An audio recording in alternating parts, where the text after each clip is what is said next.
Beleza?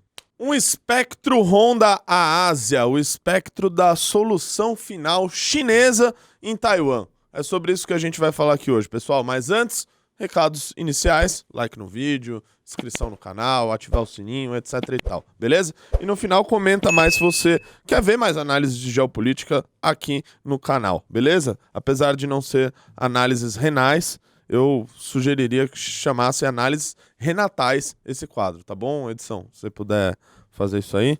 Se não, tudo bem, eu não tenho muito o que fazer a não ser aceitar. Beleza? Bom, vamos lá, pessoal. Vocês devem ter visto aí muitas notícias de que a presidente da Câmara dos Deputados dos Estados Unidos, a Nancy Pelosi, ela chegou a aventar a possibilidade de fazer uma visita oficial, ela que está em missão oficial em alguns países da Ásia, de fazer essa visita em Taiwan. Após essa possibilidade de ser aventada, as autoridades chinesas responderam de maneira muito dura, dizendo que se ela pousasse em Taiwan, eles responderiam de maneira muito agressiva. Eis que, no final das contas, a Nancy Pelosi chegou a divulgar a sua agenda com os países da região, mas sem colocar Taiwan no meio. Porém, autoridades norte-americanas, autoridades taiwanesas, a própria CNN chegaram a dizer que a Nancy Pelosi ela viajará para Taiwan. Então a gente está aí nos próximos dias, talvez hoje, talvez amanhã, com a possibilidade da presidente da Câmara dos Deputados dos Estados Unidos pousar em solo taiwanês e a partir disso as consequências serão, como que eu posso dizer? Serão terríveis para a humanidade, meus queridos. Então é um momento muito tenso e assim, esse é um momento de tensão muito grande.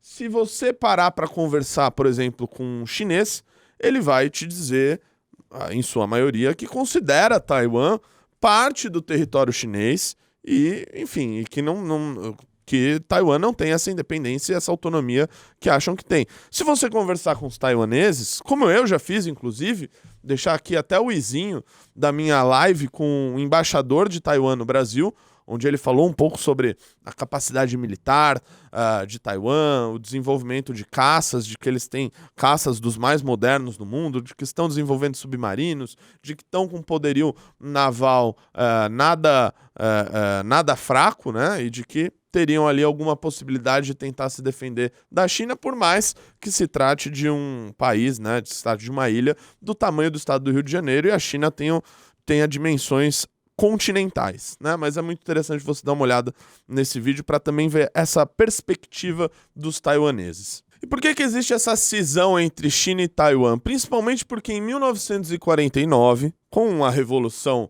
Comunista, com a Revolução Maoísta de Mao Tse-tung, a China ela tinha até então um governo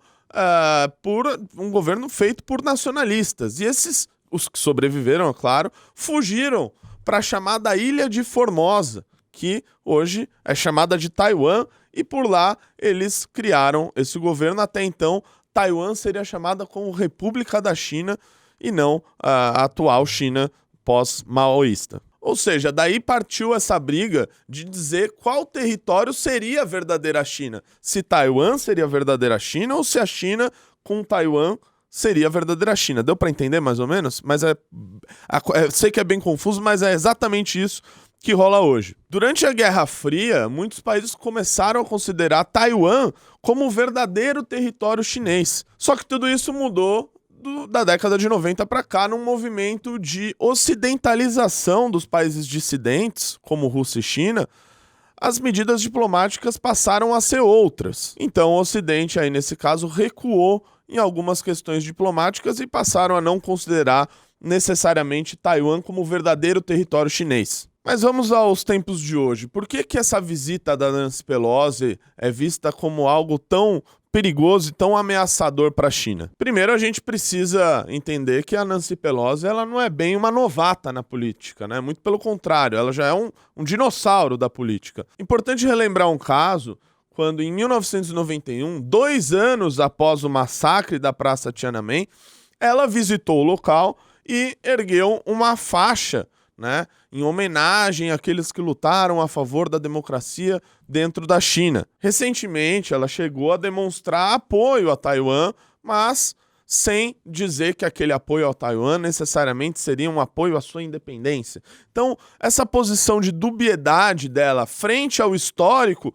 que já tem de críticas incisivas à China, deixa esse cenário cada vez mais perigoso. Em 1995 já houve uma crise por causa das relações de Taiwan com os Estados Unidos, quando o, até então, presidente de Taiwan visitou os Estados Unidos e Pequim logo respondeu com um bombardeio ali ao entorno de Taiwan. Eis que naquela época os Estados Unidos também responderam militarmente aquilo, mas claro, aquilo era uma outra época, a China passava por problemas econômicos que não tinha hoje, não era essa superpotência que a gente vê nos dias de hoje. Mas vamos lá, por que Taiwan é tão importante para o Ocidente? Primeiro, por causa do seu papel na Segunda Guerra, de ter sido ali uma espécie de protetorado para os Estados Unidos numa região até então dentro da China, perto da China, e tendo essas relações diplomáticas muito fortes com o Ocidente. E o segundo ponto também do ponto de vista estratégico, comercial, geopolítico da coisa. Hoje, Taiwan, né, que não ficou sendo dominada pelo Partido Comunista Chinês, foi um país que fez muitas reformas liberalizantes. E hoje é o país responsável por 90% da produção de chips semicondutores, que servem para vários tipos de novas tecnologias, de casas inteligentes, de carros, de celulares, enfim, de várias outras coisas. Além de ter a possibilidade, caso a China retome aquele território, de transformar aquilo num choke point, que seria uma área em que poderia ser inviabilizada grande parte do comércio internacional, a depender da medida que a China tome. Então, meus queridos amigos, a depender da decisão que a Nancy Pelosi tome nesse caso, a guerra na Rússia e da Ucrânia seria vista como algo de proporções absolutamente pequenas se comparada com o que pode causar uma possível guerra entre Estados Unidos e China, que teria proporções globais e seria aterrorizador para o mundo todo. É isso, vamos ficar aguardando aí, quiçá o possível fim do mundo. É isso, beijos e abraços.